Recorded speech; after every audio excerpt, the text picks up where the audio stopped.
এবার খোদ পুলিশ মন্ত্রীর নিশানায় পুলিশেরই একাংশ। পুলিশের কিছু লোক টাকা খেয়ে বালি, কয়লা, সিমেন্ট চুরিতে সাহায্য করছে।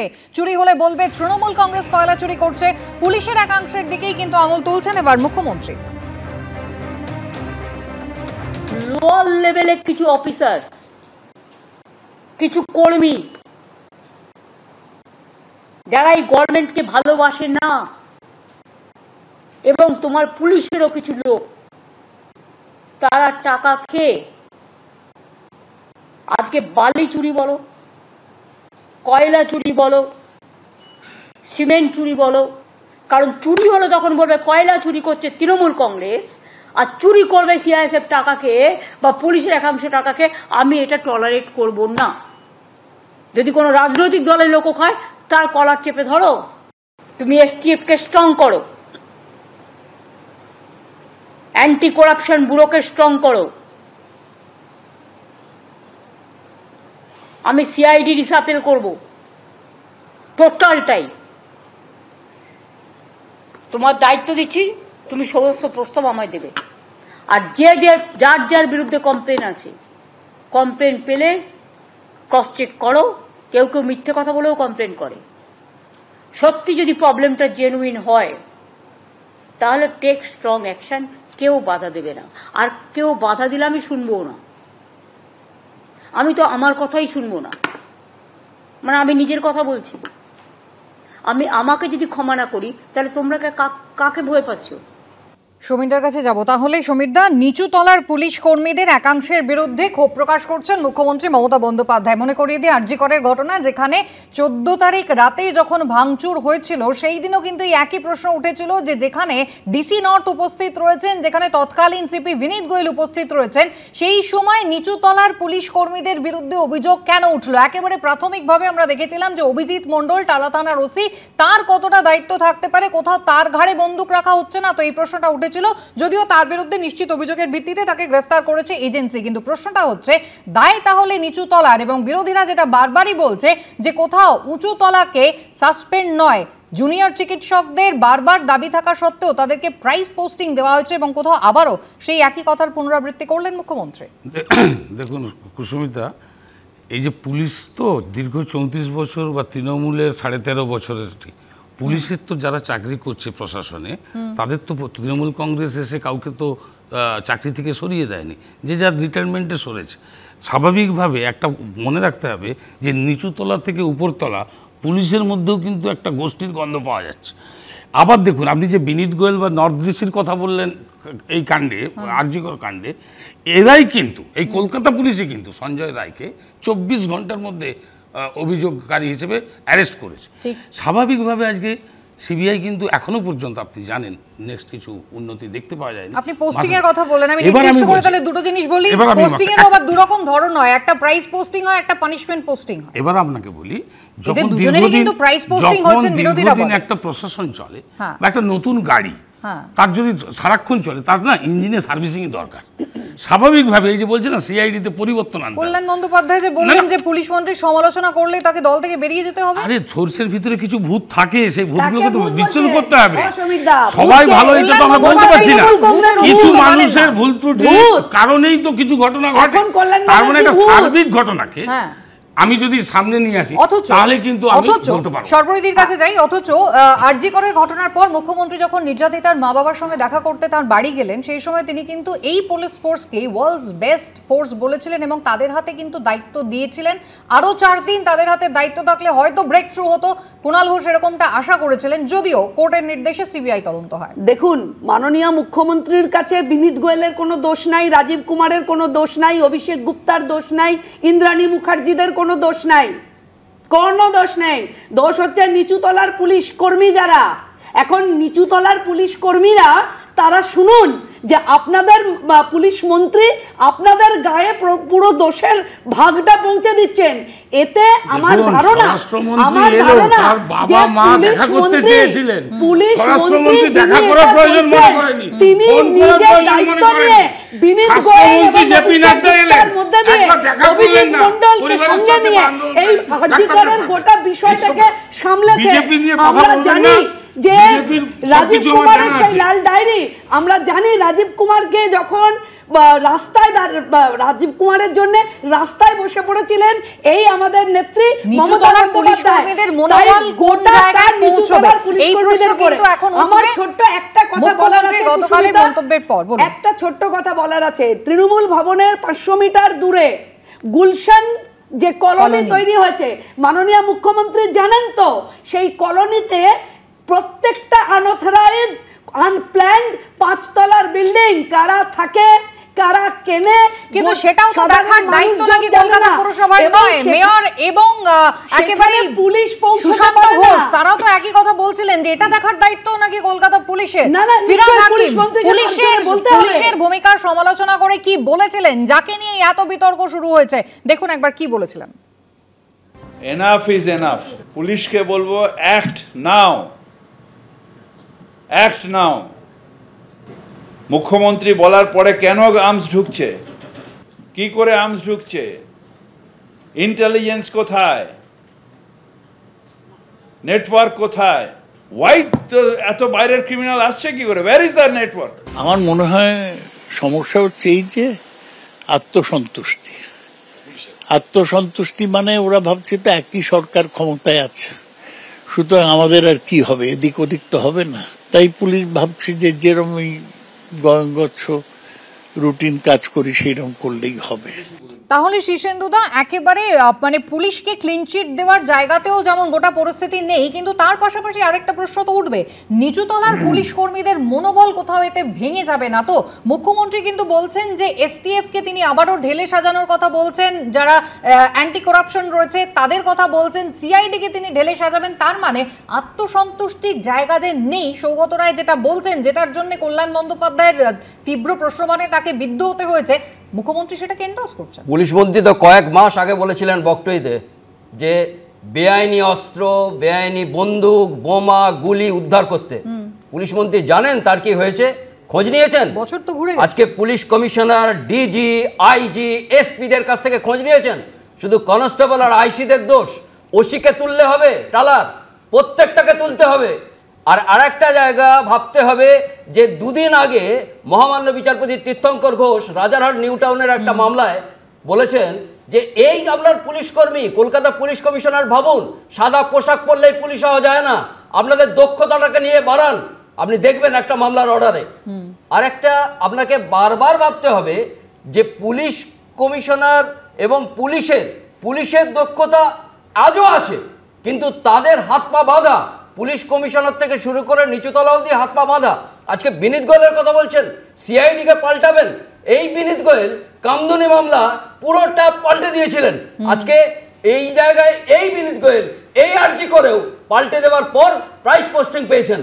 আজকে সিআইডি রাজ্যের কুসংস্কার নষ্ট হয়ে গেছে। আদালত অনুযায়ী সিবিআই তদন্ত শুরু করেছে, তাহলে সঞ্জয় রায় বাদ দিয়ে ধরতে পারছে না কেন? সঞ্জয় রায় ছাড়া কলকাতা পুলিশের সঞ্জয় রায় ধরলো, তাছাড়া একজনকে ধরা গেল না কেন? আজকে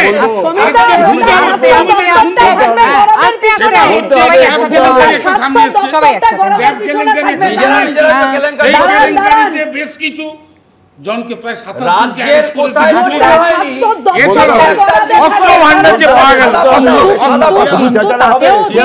তাতেও যে সন্তুষ্টির জায়গা নেই মুখ্যমন্ত্রীর বক্তব্যে, সেটা তো স্পষ্ট হয়ে গেছে সমীর দা। আচ্ছা আপনি এবার বলুন, এসটিএফ কে আরো শক্তিশালী করতে হবে।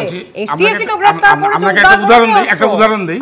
2021 সালের জুলাই মাস একসাথে জেএমবি জঙ্গি এসটিএফ ধরলো, কিন্তু তারপরে আপনি 2020 জানুয়ারিতে সবটাই জানেন কারণ তিনি পুলিশ মন্ত্রী। 5 কোটি টাকা মাদক পাচার ধরলো, কিন্তু আমরাও জানি, মুখ্যমন্ত্রীও জানেন, কিন্তু তারপরও সিআইডি কে ঢেলে সাজাতে হবে। আমি চয়নদার কাছে এই জায়গায় যাই, এক মিনিট চয়নদা, মদন মিত্র কিন্তু একটা জিনিস স্পষ্ট করে দিয়েছেন যে পুলিশ কিন্তু চাইলেই কাজ করতে পারে। কেন করতে পারে না? কারণ সেখানে তাদের রাজনৈতিক বাধার মধ্যে পড়তে হয়। অর্থাৎ মদন মিত্র আশঙ্কা যেটা করেছেন, ফিরহাদ হাকিমের আশঙ্কা এবং সৌগত রায়ের আশঙ্কা, যতই জোর গলায় বাধা দিন না কেন কল্যাণ বন্দ্যোপাধ্যায়, মমতা বন্দ্যোপাধ্যায় কিন্তু বলছেন আত্মসন্তুষ্টির কোনো জায়গা সত্যিই নেই পুলিশে। দেখুন আত্মসন্তুষ্টির জায়গা আছে কি নেই, কিন্তু আমি একটা অদ্ভুত মিল পেলাম। এই চন্দন ব্যাপারটা খোঁজ খবরটা একটু বেশি রাখে, কারণ কর্পোরেটের জগতের সঙ্গে যুক্ত পেশাগতভাবে। এই যে আদানি গোষ্ঠীর বিরুদ্ধে যে অভিযোগটা না, মূলত কিন্তু আপনি চমকে যাবেন, নথি আটকে রাখা এবং তথ্য প্রমাণ লোপাট। মূল অভিযোগ কিন্তু ওইটাই, নথি আটকে রাখা, তদন্তে বাধা দেওয়া, তথ্য প্রমাণ লোপাট। এখানে মুখ্যমন্ত্রী চিৎকার করছেন যেটা নিয়ে, সেখানেও কিন্তু পুলিশের দক্ষতা প্রশ্নাতীত। কেন লেগে গেলেন আমি বুঝতে পারছি না। আরো ভালো পারফরমেন্স আশা করেছিলেন, একদম পরিষ্কার। যেটা নিয়ে সমীর খুব জোর গলা বলছিলেন গ্রেপ্তার করেছে, কাকে গ্রেপ্তার করেছে? সঞ্জয় রায়। কে? Civic volunteer. কি নিয়ে ঘোরে?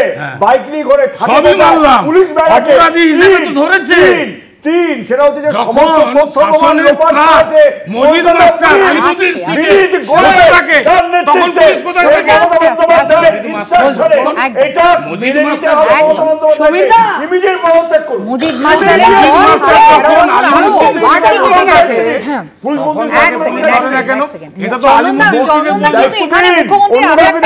আমাদের মাথায় রাখতে হবে, সেটা হচ্ছে মুখ্যমন্ত্রী নিচু তলার পুলিশ কর্মীদের একাংশকে কিন্তু বলছেন যে তারা এই বালি চুরি, কয়লা চুরি, এখান থেকে তারা কিন্তু টাকা নেয়, কমিশন খায়। অতীতেও কিন্তু আমরা কিছুদিন আগেই দেখেছিলাম, নবান্ন থেকেও কিন্তু মুখ্যমন্ত্রী একই আশঙ্কা করেছিলেন, পুলিশের একাংশের কাছ থেকেই কিন্তু খবর লিক হয়ে যাচ্ছে, এরকম একটা আশঙ্কা তিনি করেছিলেন। এবং গতকাল তিনি বলছেন রাজনৈতিক নেতারা যারা টাকা খায় তারা খাওয়ার আগে 10 বার ভেবে নেয়। পার্থ চট্টোপাধ্যায় বলুন, জ্যোতিপ্রিয় মল্লিক বলুন, তারা সত্যি 10 বার ভেবেছিলেন না 5 বার ভেবেছিলেন তৃণমূল শীর্ষ নেতৃত্ব নিশ্চিত? না, একটা কথা দেখো কুসুমিতা, একেবারে শুরুতে তোমাকে যেটা বলতে হবে, আমরা যাকে বলি মিসিং লিঙ্ক অফ অ্যাডমিনিস্ট্রেশন। কীরকম? আজকে মুখ্যমন্ত্রী বলছেন যে একেবারে নিচু তলার বেশ কিছু পুলিশ কর্মী অপকর্মের সাথে যুক্ত। তাহলে মিসিং লিঙ্কটা কোথায়? অর্থাৎ মুখ্যমন্ত্রীকে স্বীকার করতে হবে উঁচু তলার পদাধিকারীরা নিচু তলাকে কন্ট্রোল করতে পারছেন না, বা কোথাও একটা মিসিং লিঙ্ক আছে। এটা হচ্ছে এটা কিন্তু অ্যাডমিনিস্ট্রেশনের পক্ষে একটা মারাত্মক কোয়েশ্চেন, কারণ সাধারণ মানুষ বিচার পাবেন না, যেহেতু উপর তলা এবং নিচু তলার মধ্যে একটা ডেসক্রিপেন্সি রয়েছে। দ্বিতীয় প্রশ্নটা ভেরি ইন্টারেস্টিং। আজকে সারা বাংলা জুড়ে দেখো, আমি মুখ্যমন্ত্রীর কাছ থেকে এনাফ শুনবো কেন? ওই মুখ্যমন্ত্রী বা আমাদের মেয়রের কাছ থেকে কেন শুনবো? কেন শুনবো? 13 বছর ক্ষমতায় থাকার পরে যে ভদ্রমহিলা একটি থানাতে ঢুকে মিসক্রিয়েন্টকে ছাড়িয়ে নিয়ে আসেন, তাপস চৌধুরীর মতো একজন মানুষ, একজন পুলিশের নিচুতলার কর্মী, আবারও বলি নিচুতলার কর্মী, ক্ষমতায় আসার 2 বছরের মধ্যে খুন হয়ে যান একেবারে পুলিশ স্টেশনের সামনে ডিউটি করতে গিয়ে। এবং তারপরে অন্তত 5টা এক্সাম্পল সারা বাংলা জুড়ে, আমি সময় নেব না বিশেষ, এই ঘটনাগুলো ঘটেছে। আচ্ছা, এরা কারা? এরা নিজের পুলিশের স্বার্থে, নিজের কর্তব্যের স্বার্থে জীবন দান করেছেন মুখ্যমন্ত্রী। তারপরেও সারা পশ্চিমবঙ্গ জুড়ে যে ম্যাল ফাংশনিং হচ্ছে, পুলিশকে ব্যবহার করা হচ্ছে, মুখ্যমন্ত্রী জানেন না। আর 13 বছর পরে যদি না জানেন, আমি মুখ্যমন্ত্রীকে বিশেষ দায়ী করব না, বলবো পুলিশ রিফর্ম দরকার। এবং এখানে আরো একটা প্রশ্ন উঠবে, যেভাবে সাধারণ মানুষ উর্দির প্রতি সম্মান না দেখিয়ে, উর্দিকে ভয় না পেয়ে যেভাবে একেবারে পুলিশের উপরে চড়াও হচ্ছে, গতকালও আমরা দেখেছি পুলিশের উপরে কিভাবে ইট বৃষ্টি হয়েছে। কদিন আগে উত্তরবঙ্গে একেবারে আইসিকে ফেলে মারধর করা হয়েছে, বোমাবাজির ঘটনা ঘটেছে, গুলি চলেছে। কোথাও সেই দুষ্কৃতীরা তারা আরো বেশি মদত পেয়ে যাবে না তো? নিচুতলার পুলিশ কর্মীদের যে ভয় পেতে হবে, কোথাও সেই ভাবনাটা বাইরে চলে যাবে না তো? ট্যাবের টাকা নিয়ে রাজ্য জুড়ে ছড়িয়েছে জালিয়াতির জাল। গ্রেফতারির সংখ্যা ইতিমধ্যেই বেড়েছে। 1990টি অ্যাকাউন্ট ফ্রিজ করেছে রাজ্য সরকার, আর প্রায় 50 লক্ষ টাকা ইতিমধ্যেই ফ্রিজ করা হয়েছে। আর ইতিমধ্যে আদালতের মাধ্যমে ওই সমস্ত ব্যাংক অ্যাকাউন্টে পড়ুয়াদের ট্যাবের টাকা ফেরতের প্রক্রিয়া শুরু হয়েছে। গ্রেফতারির সংখ্যা বেড়ে হলো 27, যার মধ্যে অধিকাংশই কিন্তু উত্তর দিনাজপুরের চোপড়ার বাসিন্দা। মুখ্যমন্ত্রী মমতা বন্দ্যোপাধ্যায় তিনি কিন্তু বলছেন যে কিছু রাজনৈতিক দলের প্রশ্রয়ে জামতারা গ্যাং কাজ করছে, শপিং মলগুলোতে ফেক কারেন্সি আছে, তিনি সাবধান থাকতে বলছেন। ডিবিটির টাকা নিয়ে ট্যাবে 1600 কোটি টাকার ট্যাব আমরা দিয়েছি, তার মধ্যে 1900 সামথিং 2 কোটি টাকার মতো ওই জামতারা গ্রুপ আছে, আপনারা জানেন তাই তো? এটা নিয়ে জামতারা একটা চক্র আছে, এটা নিয়ে একটা সিনেমাও হয়েছিল। চক্রটা ঝাড়খণ্ড, বিহার এসব জায়গাকে কেন্দ্র করে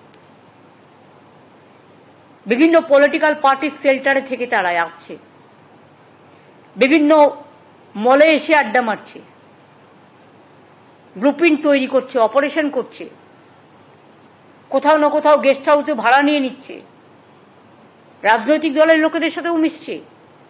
কারণ একটা কোনো অপারেশন করতে গেলে তো কয়েকটা লোককে কনফিডেন্সে নিতে হবে, কখনো আপনি কখনো আমি। আর পুলিশ, অ্যাডমিনিস্ট্রেশন, শপিং মল সবচেয়ে ভালো জায়গা।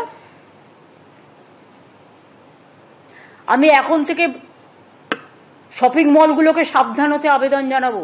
আমরা কিছু কমপ্লেন পেয়েছি কিছু কিছু জায়গায় যেখানে ফেক কারেন্সি আসছে। কয়েকদিন আগে একটা জায়গায় আগুন লেগেছিল, আপনারা নিশ্চয়ই জানেন, আমি নাম বলছি না। এবং কয়েকদিন আগেও আরেকবার আগুন লেগেছিল, 2 মাসে 2 বার। আমরা অনেকগুলো ইম্পিউট পেয়েছি।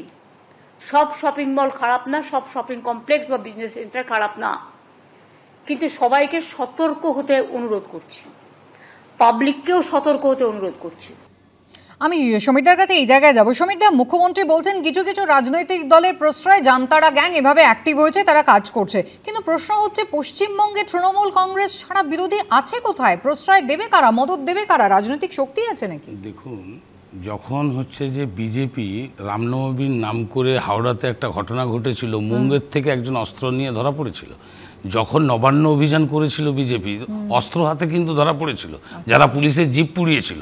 আমরা বারবার বলছি, শুধু পুলিশ কেন, পুলিশ তো আমাদের সোসাইটিরই একটা পার্ট। সমস্ত রাজনৈতিক দল, যখন আমরা খারাপ আলোচনাটা করব, তখন কিন্তু কোনো রাজনৈতিক দলের সাথে কেউ করেও যদি করে, তাকে কিন্তু প্রশ্রয় দেওয়া উচিত না। সেটাই মুখ্যমন্ত্রী বলছেন।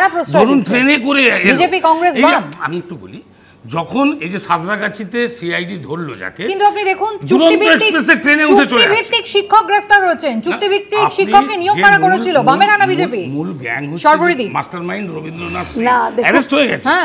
তৃণমূলের কানেকশন পাওয়া গিয়েছে, তৃণমূল ব্যাপারটা তৃণমূলের কানেকশন পাওয়া গিয়েছে যেখানেই পাওয়া যায়। সমীরদা, যে কোনো ক্লায়েন্টের সঙ্গে আপনি যদি খুঁজে দেখেন, তার মধ্যে শাসক দলের মদত আছে। এখানে মুখ্যমন্ত্রী জামতারা বলে এড়িয়ে যেতে পারেন না। যখন গরু পাচার হয় তখন বিএসএফ এর দায়িত্ব থাকে না, বেআইনি বিল্ডিং এ দায়িত্ব থাকে না, তখন তো নিচু তলার পুলিশের টাকা খান বলে অভিযোগ করছেন। ওই জন্যই তো বলছে যে একটা আন্ডারস্ট্যান্ডিং কারোর মধ্যে হয়। আন্ডারস্ট্যান্ডিং তাহলে কিসে, কাদের সঙ্গে কাদের আন্ডারস্ট্যান্ডিং? এটাই তো ধরা হচ্ছে। বেশ সবরিদি শেষ করুন।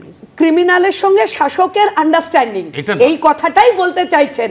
দেখুন, খুব পরিষ্কার, ব্যারাকপুর থেকে এই আমাদের এই 108 নম্বর ওয়ার্ড, এই সমস্ত জায়গাতেই দেখা যায় তৃণমূলকে মারছে, তৃণমূলকে মারছে, পিস্তল টিস্তল যা দেখতে পাচ্ছি তৃণমূল কংগ্রেসের লোকজনের আশেপাশে। তা কাকে কি উদ্দেশ্য করে মুখ্যমন্ত্রী বলছেন? পুলিশ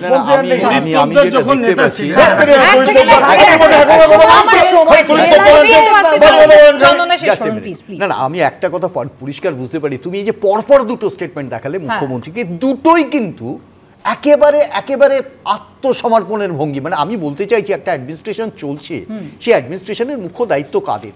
বারবার হয় পুলিশ কর্মী দায়ী, আর তা না হলে বিরোধী রাজনৈতিক চক্রান্ত। বুঝতে হবে পশ্চিমবাংলা একটা অ্যাডমিনিস্ট্রেশন চলছে কি চলছে না, মুখ্যমন্ত্রী আগে জবাব দিন। আলোচনার সময় শেষ, সকলকে ধন্যবাদ। বিরতির পর ফিরবো, আনন্দ সকালের সঙ্গে থাকবেন।